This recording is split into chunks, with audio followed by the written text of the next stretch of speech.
How some area fundraiser fireworks sales fared over the holiday.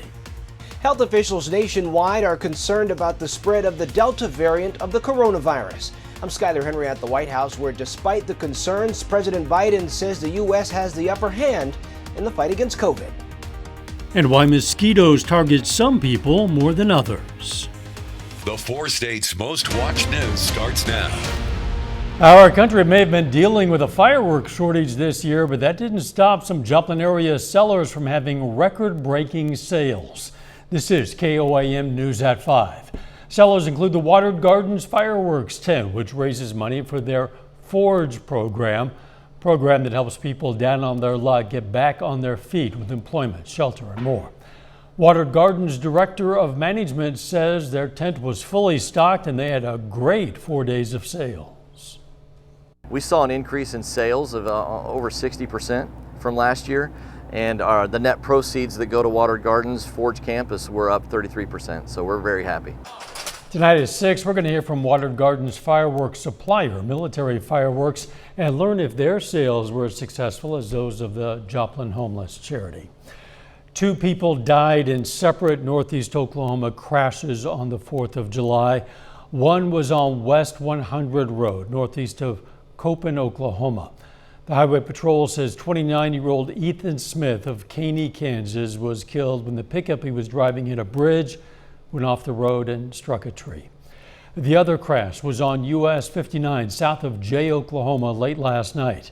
The Highway Patrol says 45-year-old Ricky Greenfeather of Veneta was driving a motorcycle that went off the road at a curve and hit a sign. Greenfeather died at the scene. A passenger on the motorcycle, 46-year-old Amy Rico of Grove, Oklahoma, was flown by helicopter to a Joplin hospital, then treated and released.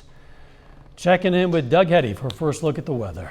Well, Dow, it actually turned out to be great weather over the holiday weekend, and we continue moving into this week looking pretty good. There's not much going on outside for us. We do have some showers and thunderstorms kind of circling the area all the way down through Texas and then up into the central parts of the Rockies and northern parts of the plains, but nothing right in our immediate neck of the woods, and it looks pretty quiet as we go through the evening hours. Temperatures are warm. Humidity has slowly been creeping up over the past few days. Most of us are sitting into the mid to upper 80s.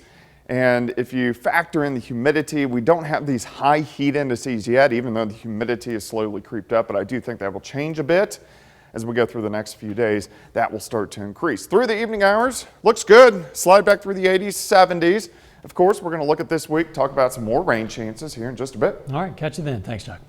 Tens of millions of Americans celebrated the nation's 245th Independence Day over the weekend, including President Biden.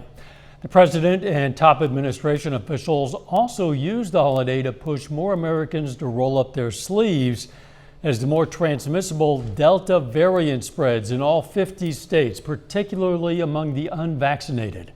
Skyler Henry reports from the White House. Parades, packed beaches, family barbecues, and fireworks. Millions of Americans across the nation gathered over the weekend for a 4th of July that looked much different than last year's. Today, we are closer than ever to declaring our independence from a deadly virus. That's not to say the battle against COVID-19 is over. President Biden hosted a celebration of around 1,000 frontline workers, service members, and their families, his largest since taking office. During the event, he sounded the alarm on the rise of the more contagious Delta variant, which now makes up more than a quarter of all new COVID cases nationwide. California Governor Gavin Newsom tweeted Monday it is now the dominant strain in his state. The best defense against these variants is to get vaccinated. So far, around 67% of all American adults have received at least one dose of the COVID vaccine, just shy of the president's July 4th goal of 70%. We still have hundreds of Americans dying every week of this disease. 99+% of them are people who are unvaccinated. The White House says it's prepared to mobilize surge teams to parts of the country with higher rates of vaccine hesitancy. Skyler Henry, CBS News, the White House. President's chief medical advisor, Dr. Anthony Fauci, says the approved COVID vaccines are highly effective. But in an interview with NBC's Meet the Press, He signaled that fully vaccinated Americans in areas with higher infection rates and lower vaccination numbers may want to consider taking the extra step of wearing a mask. What was left of the Champlain Towers South condo building in Surfside, Florida, has now been demolished, clearing the way for search and rescue efforts to resume. Last night, crews set off a string of explosions, bringing down the high rise in this cloud of dust. One big reason was to make it safer for rescuers combing through the rubble, especially with a tropical storm barreling toward the area. At least 24 people are confirmed dead, 121 still missing.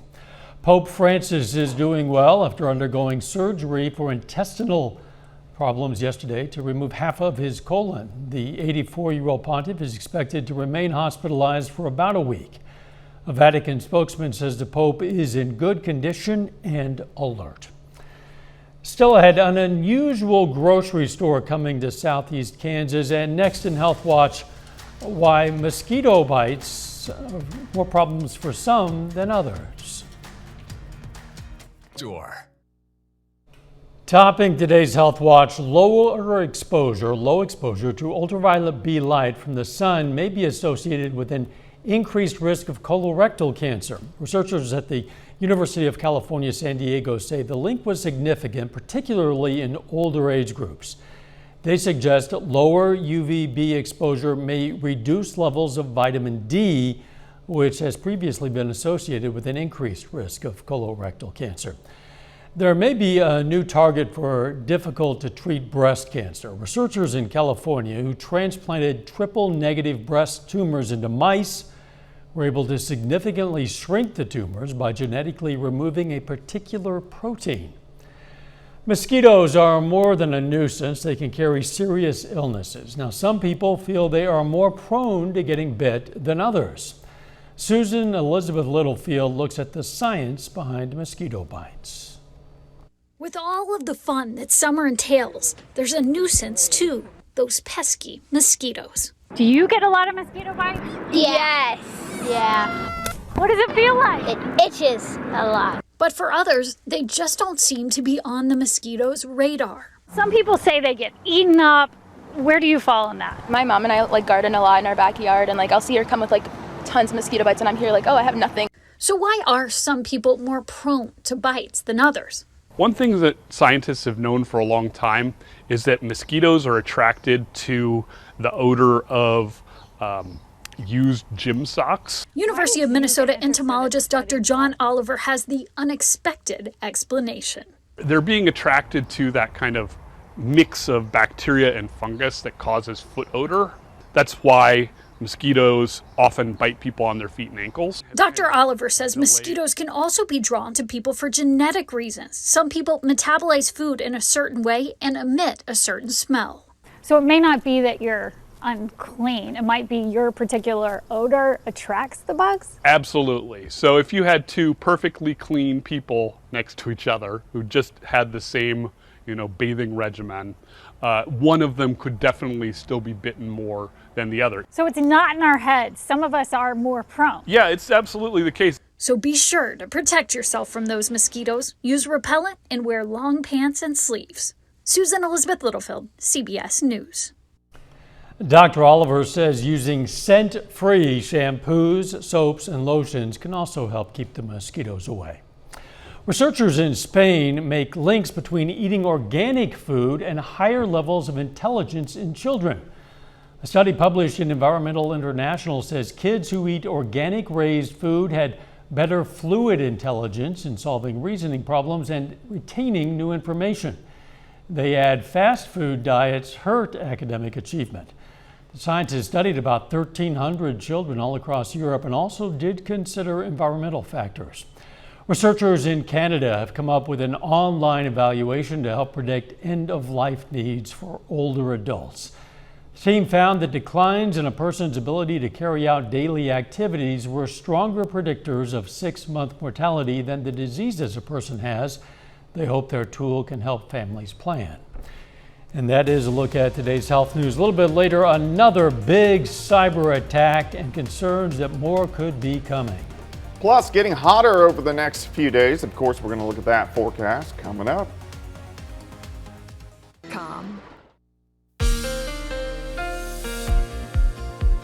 Well, it turned out to be a pretty good holiday weekend. It wasn't too hot. Of course, it was warm, but the humidity wasn't that bad over the past couple days, which is always nice, as we did go upper 80s yesterday and then again today, right around 86, 87 degrees. But we're going to start to tack on a few notches over the next couple days as we do go back into lower 90s for highs. But at least today, at least the past couple days, have been great. 85 Independence, Chanute 88.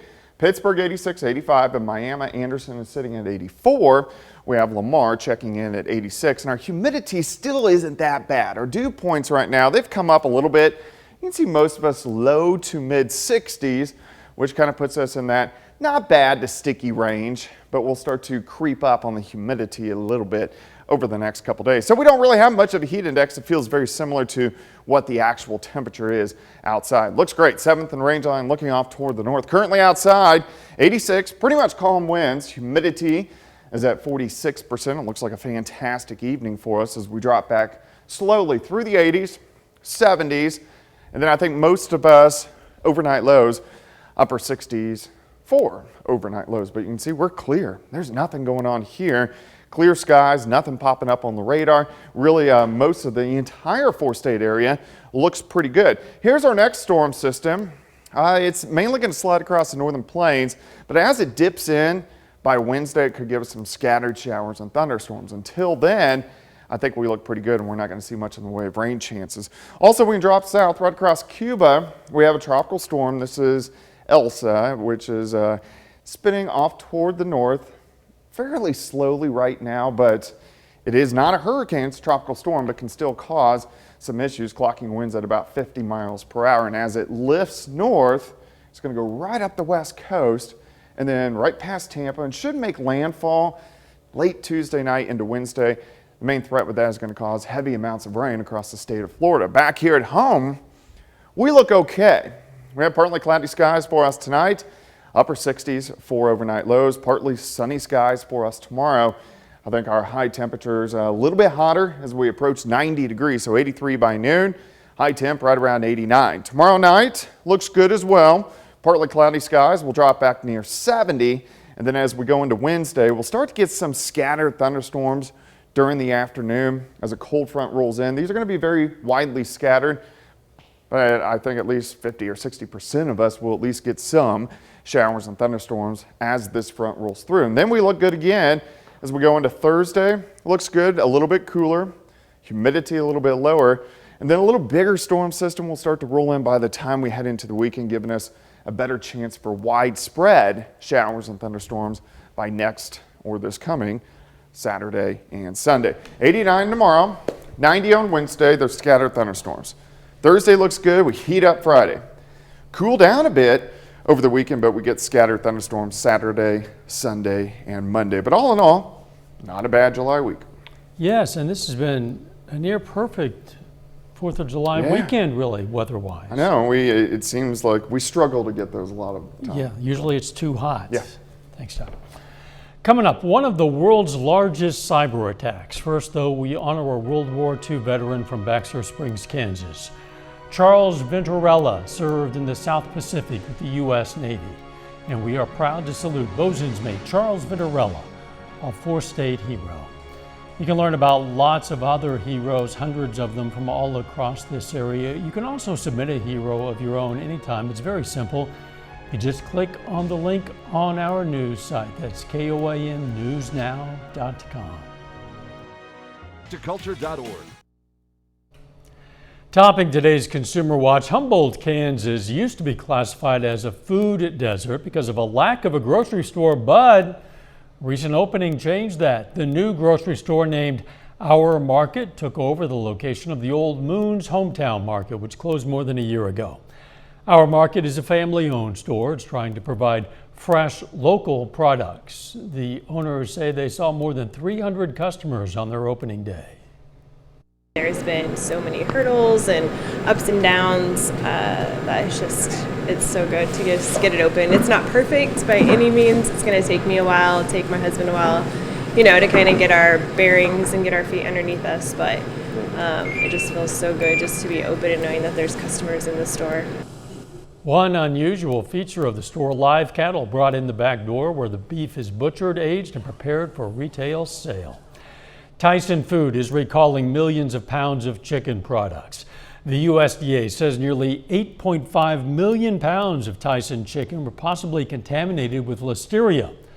Among the frozen, fully cooked chicken products being recalled are Tyson pulled chicken breast, Tyson fully cooked diced grilled chicken breast with rib meat, Tyson fully cooked charbroiled boneless chicken meat for fajitas, as well as others. The contaminated items were made between December 26 of 2020 and April 13th of this year. The FBI is investigating what may become one of the world's largest ransomware attacks. A Russia-based cyber criminals group called REvil is demanding a $70 million ransom. The attack affects hundreds of businesses, including financial service firms and European grocery chain. Senior investigative correspondent Catherine Herridge reports. Hackers hit IT software company Kaseya Friday. They infected some of its customers that rely on the network management system, including Swedish grocery chain Co-op, which closed most of its 800 stores for a second day Sunday because their cash register software shut down. Lots of criminal organizations are finding out that they can get paid millions of dollars to disrupt our economy. If you compromise Kaseya, you can then take over the Kaseya infrastructure to help broadcast ransomware to all of those unwitting victims. After recent ransomware breaches at Colonial Pipeline and JBS, a major meat processor, Homeland Security warned in this recent intelligence report obtained by CBS News that ransomware attacks are likely to increase in the near and long term. These are largely Russian-affiliated entities. These organizations are able to operate with relative impunity because there's not really any enforcement from the Russian state. In Michigan Saturday, President Biden said intelligence officials are investigating. I directed the intelligence community to give me a deep dive on what's happened. Last month, he warned the Russian president to rein in cyber criminals or face a strong U.S. response. And if it is either with the knowledge of and or a consequence of Russia, then I told Putin we will respond. In a statement, Kaseya said customer teams continue to work around the clock to resolve the issue and restore our customers to service. Cybersecurity experts tell CBS News that launching the attack on a holiday weekend allowed cyber criminals to burrow into networks, and they expect more victims to come forward once businesses fully reopen on Tuesday. Catherine Herridge, CBS News, Washington. REvil is the same group that targeted the computer systems of the giant meatpacking company JBS during the Memorial Day weekend. JBS paid the $11 million ransom in Bitcoin. A ban on the boards. Pinterest is banning all weight loss ads on its platform. Pinterest says it updated its policy after looking at studies showing how much the pandemic impacted people with eating disorders. Ads promoting fitness and healthy lifestyles will still be permitted. A final check of the forecast next.